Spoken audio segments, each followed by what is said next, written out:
So in the last class, we have been discussed about started the topic chlorine. और यहाँ पे बेटा chlorine के बारे में जब हम पढ़ रहे थे तो मैंने आप लोगों को इसकी प्रिपरेशंस बता दी थी कि how it can be prepare, इसकी प्रिपरेशन कैसे करोगे आप। दूसरा, मैंने आप लोगों से ये भी डिस्कस कर लिया था कि इसकी कुछ एक फिजिकल प्रॉपर्टीज़ थी, तो इसकी फिजिकल प्रॉपर्टीज़ क्या थी। तीसरा, हमने यहाँ पे इसकी रिएक्शन की थी that how it will react with the metals, non metals, ठीक है, विद अमोनिया। फिर मैंने करवाई थी how it will react with alkali.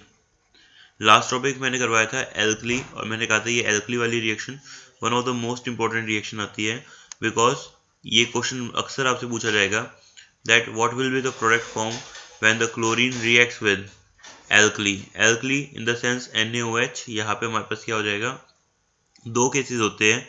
एक तो होता है कोल्ड एंड डाइल्यूट का।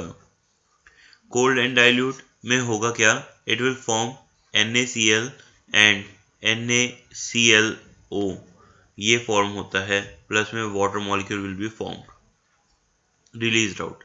मींस यहाँ पे क्लोरीन डिसप्रोपोर्शनल रिएक्शन में जाता है और changes its oxidation number from 0 to -1 and +1, while in case if we are taking the NaOH in term of hot and concentrated, then in case of hot and concentrated, when we treated with the chlorine, it will form NaCl plus NaClO3, means it is forming the sodium chlorate।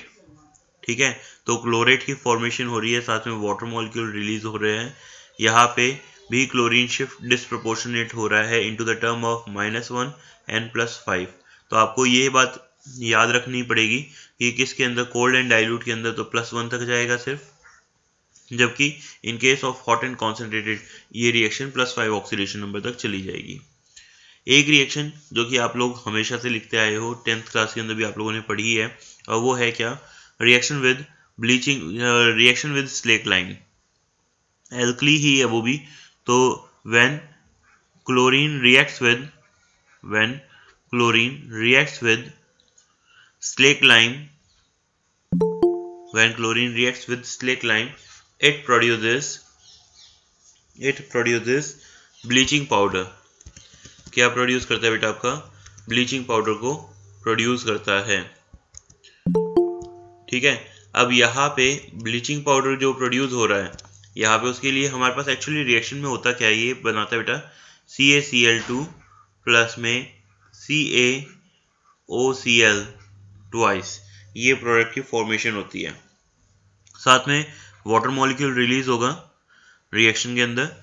अब actually आप लोगों को याद हो 10th class में तो formula लिखवाया गया था CaOCl2, लेकिन एक्चुअली ये CaOCl2 नहीं होता। ब्लीचिंग पाउडर जो होता है आपका, इनका मिक्सचर होता है, bleaching powder is the mixed, या मैं कहूँगा mixed compound of CaOCl twice dot CaCl2 dot CaOH twice dot 2H2O। ये बेटा आपका फॉर्मूला होता है ब्लीचिंग पाउडर का। And in the bleaching powder जो आपके पास आपको ये लिखवाया जाता है ना CaOCl2, जो वो ओवरऑल उसमें से मेन बता दिया, उसमें CaOH ट्वाइस के भी कुछ मॉलिक्यूल्स रह जाते हैं, ये वो तो रिएक्टेंट था तो उसको नहीं लिख के दिखाया इन्होंने। वाटर मॉलिक्यूल हाइड्रेटेड फॉर्म में था, उसको लिख के नहीं दिखाया। इनको ओवरऑल एवरेज करोगे तो ओवरऑल एवरेज क्या बन के आ जाएगा, CaOCl2। लेकिन CaOCl2 के अंदर अगर हम बात करते हैं ऑक्सीडेशन नंबर ओवर क्लोरीन, तो एक क्लोरीन के ऊपर तो होता है बेटा आपके पास -1 ऑक्सीडेशन नंबर, जबकि दूसरे क्लोरीन के ऊपर आपका होता है +1 ऑक्सीडेशन नंबर। वो कैसे, क्योंकि आप लोगों को दिख रहा है यहाँ पे हमारा बन रहा है एक तो CaCl2, एक तो बन रहा है CaCl2। तो CaCl2 के अंदर बेटा Ca पे +2 ऑक्सीडेशन नंबर, तो इस पे -2 दो क्लोरीन पे, तो एक पे कितना होगा, -1 ऑक्सीडेशन नंबर अराइज होगा। तो CaCl2 में तो क्या हो गया, -1 आ गया। जबकि अगर आप CaOCl होल ट्वाइस लोगे तो यहाँ पे आपके पास है बेटा OCl नेगेटिव आयन, और OCl नेगेटिव के अंदर ऑक्सीजन पे है -2, तो क्लोरीन पे कितना बचेगा +1, ताकि ओवरऑल कितना बचे -1 बाहर चार्ज बन सके। तो यहाँ पे ध्यान रखिए क्लोरीन पे एक पे तो -1 ऑक्सीडेशन नंबर होता है और एक पे +1 ऑक्सीडेशन नंबर होता है। डन। आगे लिखिए chlorine also reacts with hydrocarbons. Chlorine आपका रिएक्ट करता है हाइड्रोकार्बन से। ये तो आप लोगों ने वैसे ऑर्गेनिक रिएक्शंस के अंदर बहुत बार पढ़ा हुआ है कि ये हाइड्रोकार्बन से रिएक्ट करते हैं। और वो किस तरह से रिएक्ट करते हैं कि आपको पता है अगर आपके पास है CH4 when treated in the presence of sunlight, sunlight की प्रेजेंस में मिलेगी तो it will undergoes free radical substitution mechanism and form CH3Cl plus HCl will be formed. Similarly, when CH3Cl, when again being treated with the Cl2 in the presence of sunlight, it will produce CH2Cl2 plus HCl. On further reaction, it will produce CHCl3, and on further reaction, it will produce CCl4. तो such kind of reaction will be happen. और आपको तो मैंने order भी लिखवाया था that tertiary, secondary और primary पे क्लोरीनेशन का रेशो होता है 5:3.8:1। तो ये सारी चीजें हमने ऑलरेडी डिस्कस की हुई है क्लास के अंदर। क्लियर। अब एक चीज लिखेंगे, नोट कर लेना, क्लोरीन वाटर ऑन स्टैंडिंग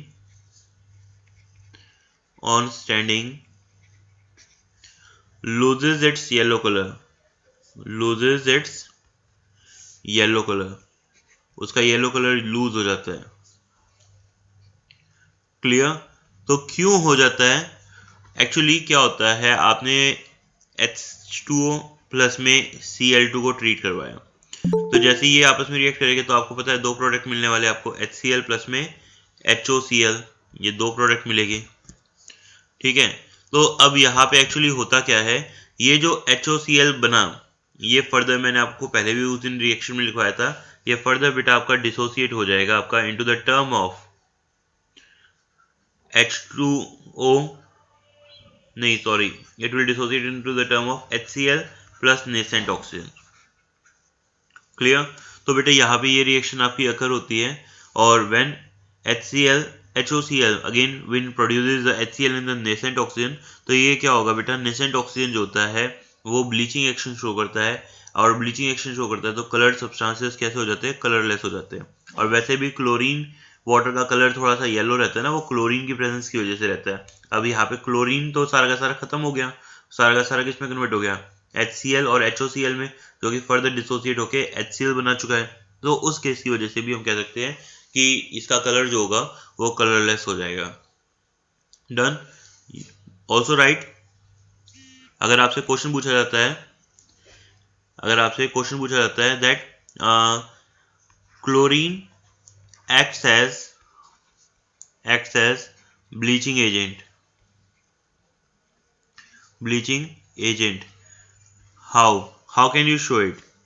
तो आपको रीजन क्या बताना पड़ेगा बेटा, आपको रीजन यही लिखना है, Cl2 प्लस में H2O gives you HCl, overall reaction लिख के दिखा देना, और साथ में क्या रिलीज करके दिखा देना, प्लस में nascent oxygen.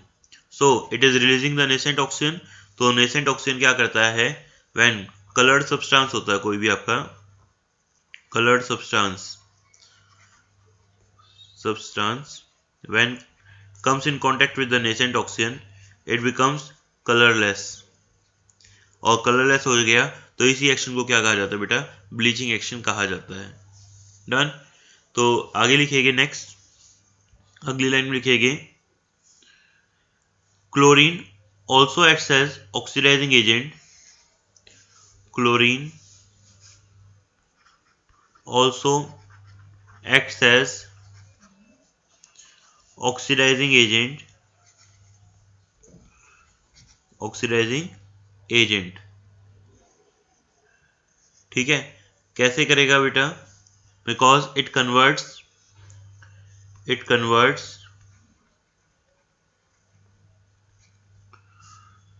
ferrous into ferric,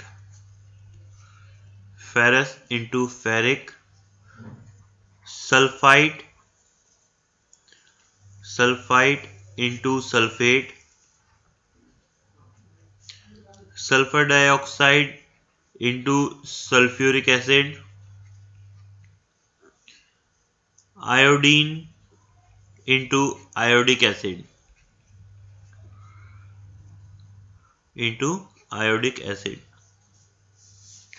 ठीक है। तो इनके लिए आपका रिस्पॉन्सिबल है। और इसकी रिएक्शन कैसे होगी बेटा, इसकी रिएक्शन मैं ओवरऑल पूरी रिएक्शन लिख के दिखा रहा हूँ। पूरी रिएक्शन कुछ इस तरह से रहेगी दैट कि आपको होता है ferrous into ferric. Let us assume ferrous sulfate है आपका। Ferrous sulfate when been treated with the Cl2, ferrous sulfate when being treated with the Cl2 in presence of acid like H2SO4, it will convert it into the ferric sulfate. It will convert it into the ferric sulfate, Fe2SO4 thrice plus 2HCl. Similarly, sodium sulfite when treated with chlorine and water, it will get converted into the sodium sulfate plus HCl will be produced as a byproduct. Same thing will be happen when the SO2 will be treated with the chlorine and water molecule. It will produce this H2SO4 plus HCl, and when I2 iodine is treated with chlorine water, it produces iodic acid and HCl. तो ये reaction यहाँ पे आपकी अकर होती है। Done, clear है। अब यहाँ पे आपको इसके यूजेस लिखने हैं कि what are the uses of chlorine. तो आपको पता ही है कि क्लोरीन यहाँ पे आपका एक्ट कर रहा है एज अ ऑक्सीडाइजिंग एजेंट। तो it is used for bleaching,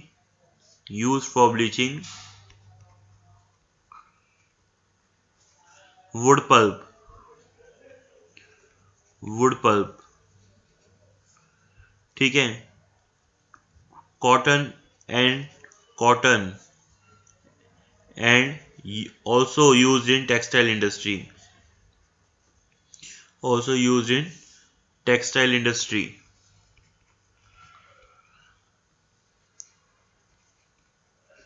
You also know कि जो आपका क्लोरीन है क्लोरीनेटेड वाटर बनाने के लिए यूज किया जाता है। एक्चुअली क्लोरीनेटेड वाटर हम कहते हैं ना कि बैक्टीरियाज को किल करने के लिए वाटर के अंदर।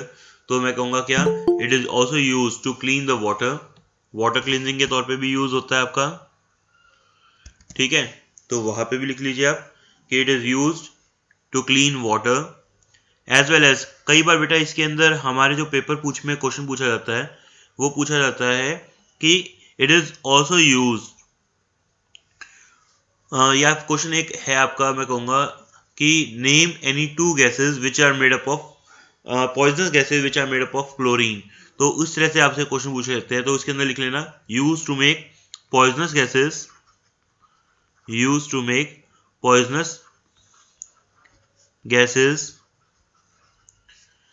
like phosgene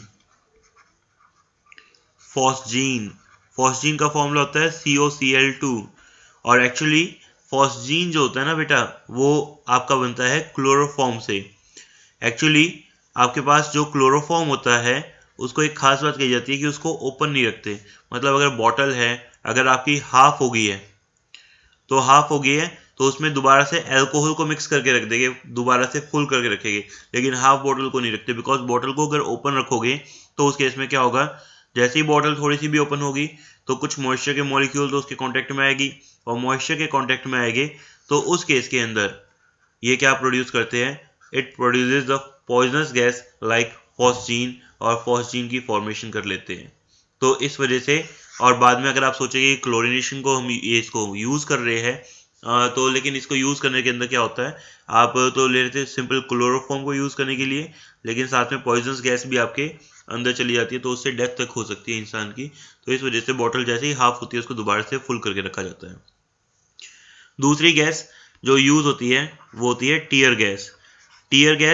आपको फॉर्मूला होता है आपका CCl3.CCl3NO2 CCl3NO2। और ये जो होती है आपकी टीयर गैस होती है। और एक और गैस यूज होती है मस्टर्ड गैस। मस्टर्ड गैस, और मस्टर्ड गैस जो होता है इसका फॉर्मूला होता है बेटा ClCH2CH2S। मैं कहूँगा ये ट्वाइस कर दिया, ट्वाइस S। तो ये जो होता है it is a formula of mustard gas. Mustard gas भी पॉइजनस गैस है। इसका यूज जो हुआ था फर्स्ट टाइम वो सेकेंड वर्ल्ड वॉर के टाइम पे यूज हुआ था। तो सेकेंड वर्ल्ड वॉर में यूज हुआ था। टीयर गैस तो अभी भी चल ही रही है, आपको पता ही है, इस टाइम किसान आंदोलन चल रहा है तो उधर भी कहीं ना कहीं ये यूज होती रहती है। डन। तो अब यहाँ पे आपसे क्वेश्चन पूछा जाता है दैट आपको write the balance chemical equation. You have to write a balance chemical equation. ठीक है, किसके लिए? For the chlorine react with hot and concentrated HNO3। क्लोरीन की रिएक्शन करवा के दिखानी है आपको हॉट एंड कॉन्सेंट्रेटेड HNO3 के साथ में, नहीं कॉन्सेंट्रेटेड NaOH के साथ में, sorry, hot and concentrated NaOH के साथ में। तो हॉट एंड कॉन्सेंट्रेटेड, तो it will gives you NaCl plus में NaClO3 plus some of the H2O molecule will be formed also. तो यहाँ पे इस रिएक्शन के अंदर आप लोगों को मैंने बताया था डिस्प्रपोर्शन रिएक्शन है। तो डिस्प्रपोर्शन की बैलेंसिंग आप लोग खुद ही कर सकते हो, जो हमने रूल सिखाया था उसी अकॉर्डिंग एक बार आप लोग खुद अप्लाई करके देखोगे तो बेटर रहेगा। आपको दिख रहा होगा कि ये क्लोरीन 2 बार ले लेना आप लोगों को, मैंने यही सिखाया था ना बैलेंसिंग करने के लिए हमेशा। तो 2 times of chlorine you have to be take, और उस केस में क्या आ जाएगा NaCl प्लस में NaClO3 प्लस में water molecules will be formed. So oxidation number is shifting from 0 to -1 means 1 electron is gaining up, लेकिन कम से कम 2 क्लोरीन है तो यहाँ पे 2 टाइम्स करके 2 electrons are gaining up. Clear? Similarly ये वाले आप क्या गिनते चलोगे, 0 से +5 पे जा रहा है, 0 से +5 मीन्स 5 इलेक्ट्रॉन गेन हो रहे हैं, लेकिन कम से कम 2 क्लोरीन है तो 2 टाइम्स करोगे तो कितना हो जाएगा, 10 इलेक्ट्रॉन गेनिंग हो रहे हैं। तो इसको बैलेंस करने के लिए क्या करोगे, इसको 5 से मल्टीप्लाई, यहाँ पे आ जाएगा 5 टाइम्स, यहाँ पे आ जाएगा आपका कितना, 10 टाइम्स। क्लियर? और ये आ गया आपका क्या हो गया, क्लोरीन तो बैलेंस होगी। अब बच गया Na, यहाँ पे कितना Na दिख रहा है 2 टाइम्स और 10 12 टाइम्स, तो यहाँ पे 12 टाइम्स ले लिया। और हाइड्रोजन कितने यहाँ पे आपके पास, अब 12 ऑफ हाइड्रोजन इज प्रेजेंट, यहाँ पे 2 ही है तो इसको 6 टाइम कर दिया। तो रिएक्शन में क्या आ गया आपका बैलेंसिंग में, 6 times of Cl2 plus 12 times of NaOH is giving you 10 NaCl plus 2 NaClO3 plus 6 H2O। इसको पूरी इक्वेशन को 2 से डिवाइड कर हो रहा है तो क्या आ जाएगा, 3 times of Cl2 plus 6 NaOH is giving you 5 NaCl plus NaClO3 molecule plus में 3 टाइम्स ऑफ H2O। तो इस तरह से आपको रिएक्शन बेटा आपको बैलेंसिंग करनी है। नो डाउट हमें ये आती थी, लेकिन हमने एक बार फिर से डिस्कस कर लिया है कि किस तरह से रिएक्शन को बैलेंसिंग करते हैं। Now give the reason for the bleaching action of chlorine. ये क्वेश्चन मैंने अभी अभी आपको बताया, because it releases the nascent oxygen, that's why. Done. और next question is name the 2 poisonous gases which has been prepared from chlorine gas. तो chlorine gas से हम 2 गैस जो प्रोड्यूस करेंगे पॉइजनस गैस, उसके अंदर हमने 3 नाम बताए थे अभी अभी। एक तो फॉस्जीन, दूसरा टीयर गैस और तीसरा मस्टर्ड गैस, तो उसके बेसिस पे है। Done. Now next topic is HCl, hydrogen chloride.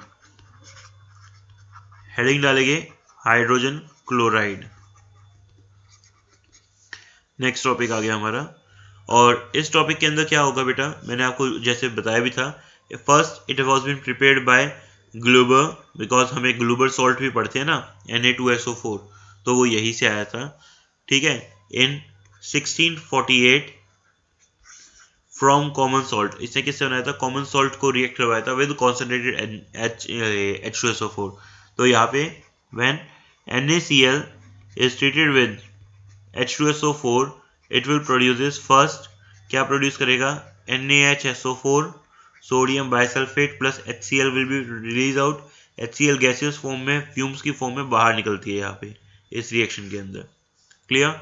और यहाँ पे ये अगर हम NaHSO4 को अगर एक बार फिर से रिएक्ट करवा दे सोडियम बाइसल्फेट को सोडियम क्लोराइड से, तो it will produce sodium sulphate plus HCl, again gaseous form में रिलीज आउट हो जाएगी। यहाँ पे ये जो सोडियम सल्फेट है अगर ये अपने डेकाहाइड्रेटेड फॉर्म में मिलता है, सोडियम सल्फेट डेकाहाइड्रेटेड फॉर्म में मिलता है, तो उसको क्या बोलते हैं हम, ग्लूबर सॉल्ट बोलते हैं, ग्लूबर सॉल्ट। क्लियर, तो इसको बोलते हैं। तो यहाँ पे ये जो आपकी HCl गैस बनेगी इसको क्या किया जाता है, ड्राई किया जाता है, ड्राइड अप एक second, dried up in the presence of concentrated H2SO4। क्या होगी आपकी, it has been dried up in presence of H2SO4, आप इसको ड्राइड अप करते हो, डन। तो ये रिएक्शन आपकी अकर होती है। अब इसकी प्रिपरेशन तो आप लोगों ने पढ़ी ली कि how it is prepared. Now going towards it's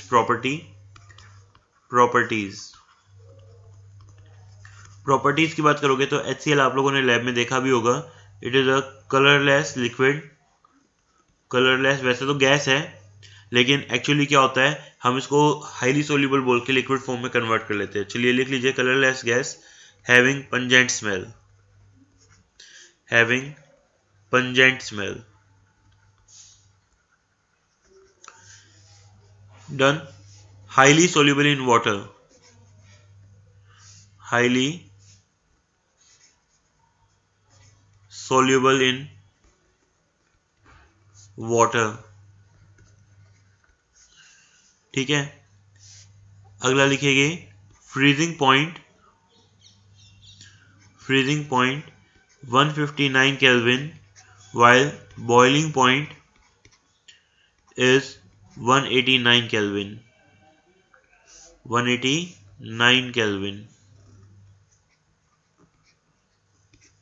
clear, extremely soluble आपने लिख ही लिया है और आपको पता है it is a very strong acid, it is a very strong acid, done.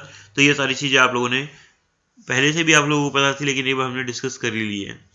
तो it is extremely soluble in water, मैं कहूँगा कि HCl को जैसे ही आप वाटर में डालोगे it will produce H3O positive plus Cl negative ion.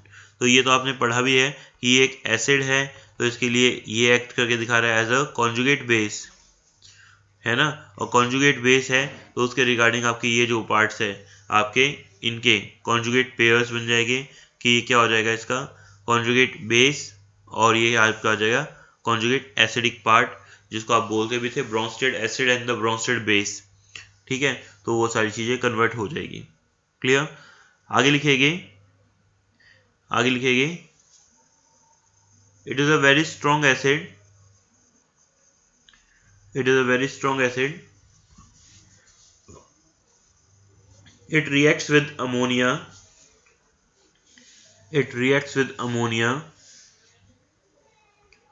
to produces white fumes। Reaction होगी NH3 plus HCl will react with each other to form ammonium chloride to produces white fumes। तो ये कैसे colour का होगा, white colour का होगा। याद होगा ये रिएक्शन तो आपने इस तरह से भी पढ़ी हुई है कि आपने एक कंटेनर ले लिया, ठीक है, ए इसमें रख लिया आपने अमोनिया गैस, ठीक है, एक कंटेनर ले लिया बी, इसके अंदर ले लिया आपने क्या HCl या HBr ले लिया, दोनों को कनेक्ट कर दिया with the help of a 1 metre long tube, 1 metre लंबी ट्यूब के साथ में आप इनको कनेक्ट कर देते हो। तो 1 मीटर लॉन्ग ट्यूब है, तो at what distance the white fumes या मैं कहूँगा white coloration will be formed। तो जैसे यहाँ पे स्टार्टिंग में तो हमने क्या कर रखा है, टैप लगा रखी है, ठीक है, क्लोज है वॉल लगा के, लेकिन जैसे ही वॉल को खोलोगे आप लोग तो वॉल को खोलते के साथ में क्या होगा, यहाँ से गैस अमोनिया इस तरफ ट्रेवल करेगी, HCl इस तरफ ट्रेवल करेगी, जहाँ पे भी एक दूसरे से मिलेंगे, जिस भी पॉइंट पे मिलेंगे उसी पॉइंट पे क्या होगा, व्हाइट फ्यूम्स बनेंगे। तो बात आती है कि ये किस तरफ बनेगा, is it towards the HCl it towards the NH3 किसके क्लोज बनेगा एंड एट व्हाट डिस्टेंस। तो actually I want to be know कि इस तरह के क्वेश्चंस को आप किस तरह से सॉल्व करोगे। बताइए, ये आप लोगों ने पढ़ा हुआ है, क्वेश्चन पढ़ा है ना। चलिए आपकी बारी आ गई अब। मोहित राव जल्दी बताइए, इस तरह के क्वेश्चंस को आप किस तरह से सॉल्व करोगे। नहीं पता सर। शिव प्रताप, शिव प्रताप, नहीं पता। संजना, सर नहीं पता। क्यों, आप लोगों ने क्या कभी रेट ऑफ डिफ्यूजन नहीं पढ़ा। Rate of diffusion, Graham's law of diffusion पढ़ा था किसी ने। शीतल, नहीं पता।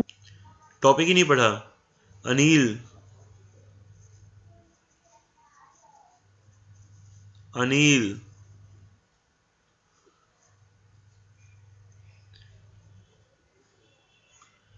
भाई ये तो गड़बड़ कर जाते तुम लोग बीच बीच में। एक तो बोल के जवाब ना देना, वो तो सबसे गलत हो जाता है।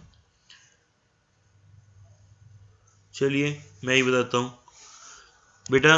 एक टर्म थी ग्राहम्स लॉ ऑफ डिफ्यूजन, और उसके अकॉर्डिंग आपको बताया था कि रेट ऑफ डिफ्यूजन जो होता है वो इनवर्सली प्रोपोर्शनल होता है to the square root of their molecular masses. Let us assume at the both terminal the temperature and pressure are constant। ठीक है, अगर टेम्परेचर प्रेशर कांस्टेंट नहीं होता ना तो उसके रिगार्डिंग भी प्रेशर की टर्म से भी रिलेशन में फर्क पड़ता है। तो उस केस में रिलेशन कुछ इस तरह से बनता है। यहाँ पे तो बनेगा अब क्या, rate of diffusion of gas A to the rate of diffusion of gas B will be equal to the one of the, मैं कहूँगा ratio of the molecular mass of gas B to the molecular mass of gas A। ये आपकी term थी grams law of diffusion के अंदर। अगर pressure दोनों तरफ अलग अलग होता है, मान लीजिए इधर प्रेशर होता P1, इधर होता प्रेशर P2, ऑब्वियस ये बात है प्रेशर भी इंपैक्ट करता है। तो उस केस में rate of diffusion of A to the rate of diffusion of B का रेशियो क्या होता है आपका, pressure at A pressure at B root of ratio of molecular mass of B by root of molecular mass of A। अगर यही चीज density की term में दे रखी होती और वॉल्यूम कांस्टेंट होता, ठीक है, सेम कंटेनर होते, तो उनके अंदर आप लोगों को और कंडीशन के लिए क्या हो जाता, वहां पे आप डेंसिटी भी यूज कर सकते थे, because density is equal to क्या होता है, मास बाय वॉल्यूम होता है। if the volume is constant तो density will be directly proportional to the mass and mass of the substance will be directly proportional to the molecular mass। जितना ज़्यादा molecular mass होगा उसका उतना ही ज़्यादा मास होगा। तो उसके हिसाब से आपका डेंसिटी की टर्म में भी आप लिखना चाहे तो आप लिख सकते थे rate of diffusion of A to the rate of diffusion of B will be equals to the density of B by the density of A के रेशियोज के बराबर होता है। तो बेटा कई सारे फैक्टर्स होते हैं जिनके बेसिस पे काम चलता है। इस क्वेश्चन के अंदर हमें इस तरह की कुछ भी नहीं था, हमें तो सिंपली ये सॉल्व करना था। और हम कहते हैं कि इस क्वेश्चन के अंदर आपको दिख ही रहा है कि HCl और NH3 में आपका NH3 जो होता है वो लाइट वेट है ना। तो NH3 लाइट वेट है तो जो गैस होगी इसकी स्पीड ज़्यादा होगी, इसकी स्पीड कम होगी। तो गैस किसकी तरफ बनेगी, towards the container B towards the HCl। इसके लिए आप क्या करते, rate of diffusion of NH3 by the rate of diffusion of HCl will be equals to the molecular mass of HCl कितना होगा 36.5 1 plus 35.5 by the molecular mass of ammonia कितना होगा 17।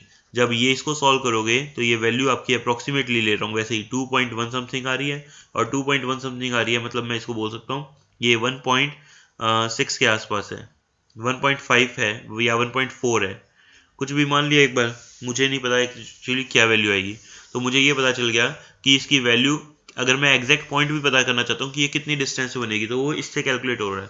क्या, क्योंकि मेरा वैल्यू आ गई rate of diffusion of ammonia to the rate of diffusion of HCl is equals to 1.4 by 1, कुछ भी नहीं है। तो यहाँ पे distance travelled by ammonia will be equals to, जितनी देर में ये 1.4 चलेगा उतनी देर में HCl कितना चलेगा 1, तो ये कितना होगा 1.4 आउट ऑफ 2.4, क्योंकि टोटल डिस्टेंस एक साथ हो रही है ना, कि आपने क्वेश्चन पढ़ा करते थे ट्रेन ए एक तरफ से आ रही है, बी इस तरफ से आ रही है, इसकी स्पीड 50 है, इसकी 20 है, तो दोनों की स्पीड सम हो जाती है ना। तो सेम चीज़ यहाँ पे दोनों की स्पीड सम होगी, इसलिए 2.4 आ जाएगा इंटू में out of 1 metre long tube, तो 100 सेंटीमीटर।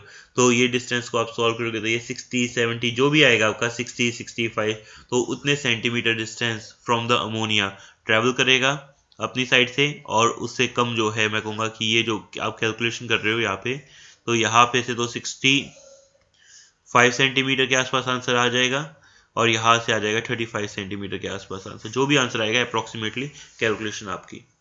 क्लियर? तो इस तरह से ये क्वेश्चन जो होते थे सॉल्व हुआ करते थे। तो आगे के लिए ध्यान रखेंगे कि अगर इस तरह के भी क्वेश्चन कभी आते हैं तो ये सारे के सारे क्वेश्चन किस पे थे, रेट ऑफ डिफ्यूजन पे है। रेट ऑफ डिफ्यूजन एनसीईआरटी की बुक में अगर आप देखोगे तो हटा रखा है, लेकिन अगर न्यूमेरिकल पॉइंट ऑफ से लोगे तो बेटा आपके पास मैं कहूँगा ऑलमोस्ट सभी क्वेश्चन पेपर के अंदर कहीं ना कहीं ये रेट ऑफ डिफ्यूजन मिल जाता है। तो इस चीज को भी ध्यान रखना है आपको।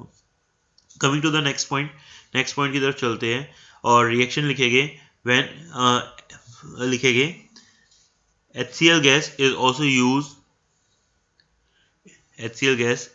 used to form aquaresia क्या होता है भाई aquaresia? आप लोगों ने सुना होगा नाम, क्या होता है जल्दी बताओ।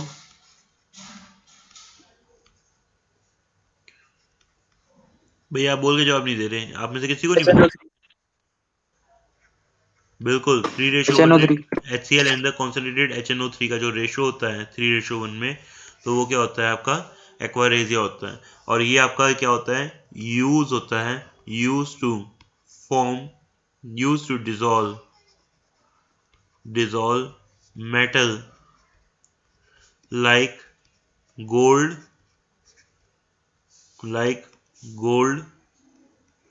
एंड प्लेटिनम, इनको डिसॉल्व करने में यूज होता है। क्लियर? तो ये तो आपकी नॉन रिएक्टिंग गैस जो थे आपकी मेटल्स थी, लेकिन यहाँ पे हमारे पास इसका भी यूज कर लेते हैं हम to make it to be dissolve inside the non reacting, मैं कहूँगा इनसाइड इट, तो उसके लिए यूज कर लेते हैं। डन। अब यहाँ पे एक्चुअली रिएक्शन में होता क्या है, आपके पास जैसे मान लीजिए आपके पास गोल्ड है, ठीक है, तो गोल्ड की पॉलिशिंग कराते हो, तो पॉलिशिंग के लिए उसने क्या कर रखा होता है, उनके पास सॉल्यूशन रखा होता है गोल्ड का, और ये एक्वारेजिया क्या करते हैं, उसके अंदर वो डाइल्यूटेड रखते हैं। पहली बात, वो कॉन्सनट्रेटेड नहीं लेते। कॉन्सनट्रेटेड इसलिए नहीं लेते बेटा क्योंकि अगर कॉन्सनट्रेटेड लोगे तो जस्ट आपने गोल्ड को डाला उसके अंदर और बाहर निकालोगे तो वेट लॉस ज़्यादा हो जाएगा, तो वेट लॉस ज़्यादा होगा तो कस्टमर उसके पीछे पड़ जाएगा, तो इस वजह से वो क्या करेगा, आपको डाइल्यूट सॉल्यूशन ही रखता है, और डाइल्यूट सॉल्यूशन के अंदर से डाल के निकालता है, थोड़ी देर लगती है, आराम से आपका गोल्ड जो होता है वो क्लीन हो जाता है, तो उसमें कुछ 1 मिलीग्राम का लॉस होता है। तो when gold is treated with the H positive HNO3 and the Cl negative ion, means HCl and the HNO3 ion, it produces the AuCl4. It produces the AuCl4 negative plus NO plus 2 times of water molecules will be formed. तो ये reaction आपकी अकर होती है।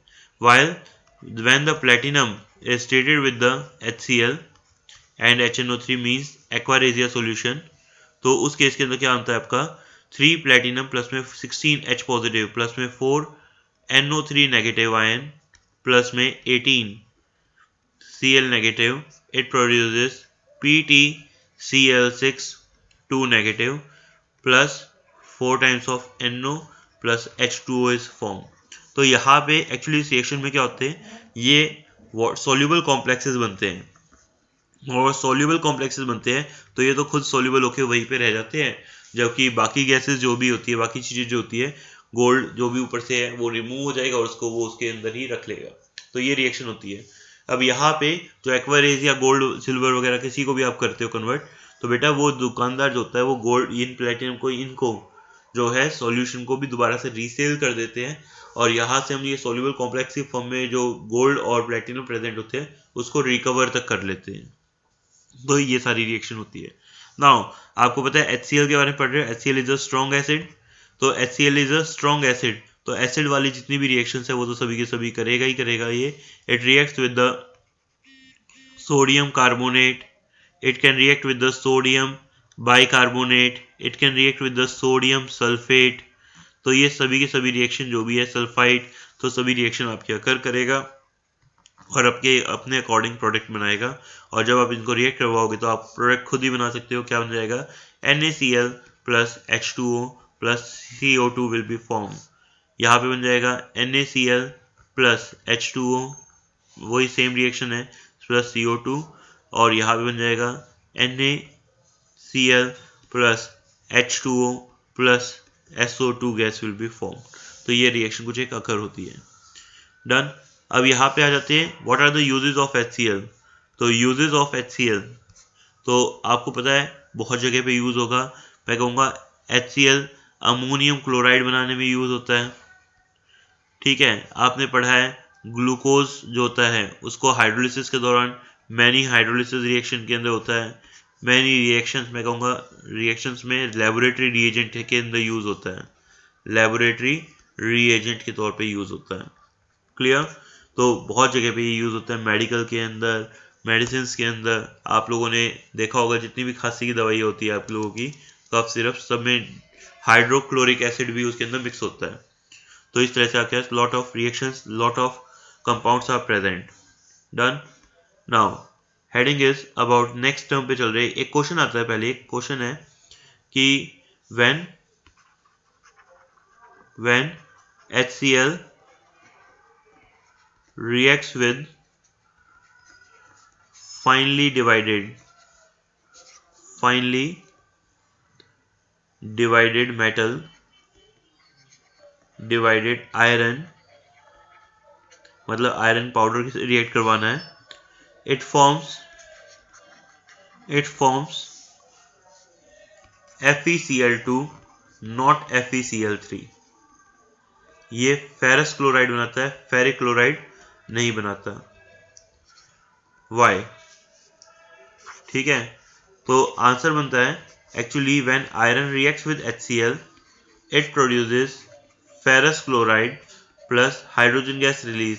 तो बेटा जो metal surface होता है, ये जो हाइड्रोजन गैस लिबरेट हो रही है ये उसके सरफेस पे ही इकट्ठी हो जाती है, और उसके सरफेस पे इकट्ठी हो जाती है तो उसकी वजह से जब फर्दर HCl इससे रिएक्ट करने के लिए आता है इस आयरन से, तो ये उसको रोकती है और उसको फर्दर रिएक्ट करने नहीं देती। तो हम कह सकते हैं when Fe reacts with HCl, FeCl2 plus H2 is formed because hydrogen gas form, जो हाइड्रोजन गैस फॉर्म हो रही है, because the hydrogen gas form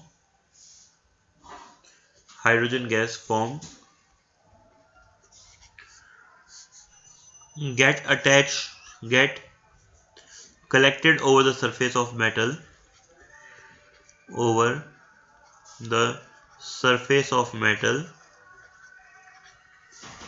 and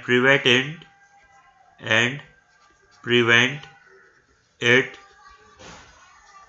from further oxidation। उसको फर्दर ऑक्सीडेशन से रोकता है। डन। तो ये रिएक्शन इस तरह से आपकी अकर होती है। तो यहाँ पे ये टॉपिक बेटा आपका कंप्लीट होता है HCl। ठीक है, आई होप सो समझ में आ गया होगा। Coming towards the next one topic, और नेक्स्ट वन टॉपिक है आपका क्या? Oxo acids of halogens. और ऑक्सो एसिड्स ऑफ हैलोजन की बात करते हैं बेटा, तो हैलोजेंस की अंदर अगर हम फ्लोरीन की बात करते हैं तो fluorine only forms HOF, while chlorine, bromine and iodine form different oxo acids. जैसे अगर क्लोरीन की बात करते हैं तो क्लोरीन HOCl भी बनाता है, HOClO भी बनाता है, HOClO2 भी बनाता है, HOClO3 भी बनाता है। ये जो HOCl है, ठीक है, मैं कहूँगा इन कंपाउंड्स के नाम की बात करता हूँ। तो इन कंपाउंड्स के नाम आपके बेटा याद रखेंगे। ये जो होते हैं ना, जो +1 ऑक्सीडेशन नंबर के साथ में होते हैं, ये तो कहलाते हैं बेटा +1, +3, +5 एंड +7 ऑक्सीडेशन नंबर प्रेजेंट है। ठीक है, तो इसमें से हम क्या करते हैं, इसको तो बोलते हैं हेलस एसिड। क्या बोलते हैं? हेलस। ये होता है हेलिक। ठीक है, अस और इक लगाते हैं ना अगर वेरिएबल ऑक्सीडेशन नंबर होता है, तो ये क्या होता है? हेलिक एसिड। तो हेलस से पहले आएगा बेटा हाइपोहेलस, और हेलिक के बाद में आएगा हाइपरहेलिक या परहेलिक। परहेलिक तो मीन्स अगर आपको कभी भी नाम देना है कि what is the name of HOCl, तो HOCl का नाम क्या बन जाएगा बेटा आपका? Hypochlorous acid. हाइपोक्लोरस एसिड, इसका नाम होता है क्लोरस एसिड। क्लोरस एसिड, इसका नाम होता है क्लोरिक एसिड। क्लोरिक एसिड, और इसका होता है बेटा परक्लोरिक एसिड। इसका नाम क्या होता है आपका? Perchloric acid. Perchloric acid. अब यहाँ पे आपको इसको बेटा आपको HOCl को कई जगह पे HClO भी लिखा हो सकता है। HOClO को आपका HClO2, HClO3 एंड HClO4 इस तरह से भी लिखा हो सकता है। तो इसमें कुछ अलग नहीं है, ये सेम ही चीज है एक्चुअली। जैसे ये HOCl ये मैंने लिख दिया ये वाला एक केस परक्लोरिक का, तो एक्चुअली ये वाला जो फॉर्मूला दे रखा है HOClO3, ये तो इसके स्ट्रक्चर के बेस पे दे रखा है। Cl के एक तरफ OH अटैचमेंट है और बाकी 3 क्या है? O अटैचमेंट है। ठीक है, तो इस वजह से नाम दे रखा है HOClO3। ठीक है, और वैसे अगर हम आइडियली लिखते हैं तो आइडियली क्या होता है उसका फॉर्मूला? आपका मोस्ट इलेक्ट्रोनेगेटिव लास्ट में लिखते हो तो उसके हिसाब से फॉर्मूला होता है HClO4, तो उस वजह से आएगा। क्लियर? तो यहाँ पे इनके बेटा यहाँ पे ये सभी तरह के आपके जो है मैं कहूँगा 4 तरह के आपके ऑक्सो एसिड्स की फॉर्मेशन होती है, और ये 4 तरह के ऑक्सो एसिड्स के नाम मैंने आपको बताया HOCl, HOBr, HOCl, HOClO और इस तरह से आपको बताया। अगर हम ब्रोमीन की बात करते हैं तो ब्रोमीन क्या आएगा? HOBr भी बनाता है। ठीक है, वो HOBrO नहीं बनाता बेटा, वो HOBrO2 बनाता है और HOBrO3 की फॉर्मेशन करता है। नाम बन जाएगा परब्रोमिक एसिड। परब्रोमिक एसिड, इससे ऊपर आ जाएगा ब्रोमिक एसिड। ब्रोमिक एसिड, और सबसे ऊपर वाले का क्या नाम दिख रहा है आपको? इसका नाम आएगा ब्रोमस एसिड। हाइपोब्रोमस एसिड। क्लियर? इस तरह से आपकी रिएक्शन होगी। यहाँ पे ये HOI बनाएगा, आयोडीन HOiO2 भी बनाता है और HOiO3 की फॉर्मेशन भी करता है। अगर हम इनके स्ट्रक्चर्स की बात करते हैं तो इनके स्ट्रक्चर्स जो होते हैं वो होते हैं बेटा सबसे पहले HOCl, दूसरा होता है HOCl डबल बॉन्ड O और 2 लोन पेयर बच गए इसके पास।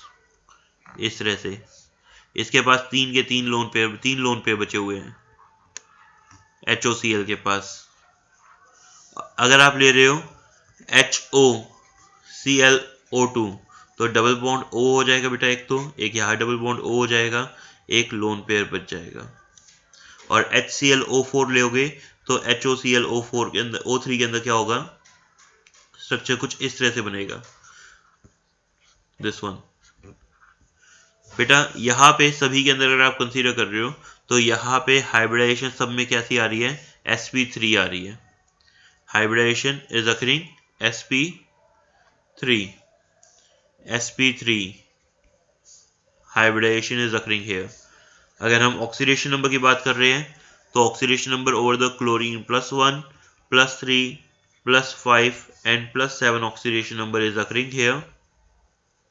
डन। अगर मैं इनके एसिडिक कैरेक्टर की बात करता हूं तो मूविंग +1 से +7 की तरफ आप जा रहे हो तो यहां पे क्या हो रहा है? एसिडिक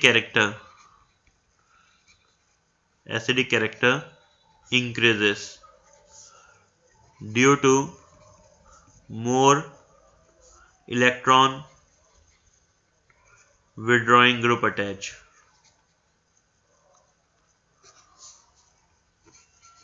या फिर आप ऐसे भी बोल सकते हो more electron withdrawing group attach की जगह पे that due to its higher oxidation number और due to higher oxidation number over central atom. किसी सेंट्रल एटम पे जितना ज्यादा ऑक्सीडेशन नंबर होता है उसका एसिडिक कैरेक्टर भी उतना ही ज़्यादा होता है। क्लियर? यहाँ पे अगर आपको मैंने मतलब अब बता दिया HOCl से ज़्यादा एसिडिक है HOClO, उससे ज़्यादा एसिडिक है HOClO2, उससे ज़्यादा एसिडिक है HOClO3। ठीक है, अगर यहीं पे आपको HOF, HOCl, HOBr और HOI के लिए दे देते हैं। ठीक है, एक सेकेंड, इसमें थोड़ी सी मिस्टेक कर दी मैंने, ये वाले बीच में एरो हेड भी लगा दिए।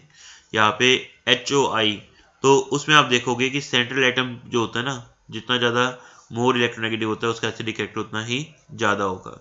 मीन्स अगर आप ले रहे हो क्या HClO3, HBrO3 और HiO3, इस तरह से आप लोग ले रहे हो।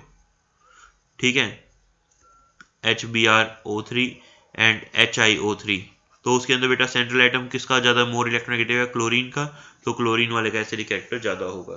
तो इस तरीके से आप एसिडिक कैरेक्टर भी कंपेयर कर सकते हो एक दूसरे का, और आप इनकी प्रॉपर्टी मतलब जो भी है आप बता सकते हो कि कौन ज़्यादा एसिडिक है, कौन वीकर है, क्या ऑक्सीडेशन नंबर है, ये सारी चीज़ें बच जाती है।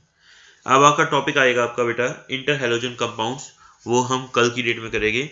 आज हम टॉपिक इतना ही कर पाएंगे। ठीक है, तो आज के लिए इतना ही, बाकी हम कल करेंगे। कल क्लास नहीं हो पाई थी।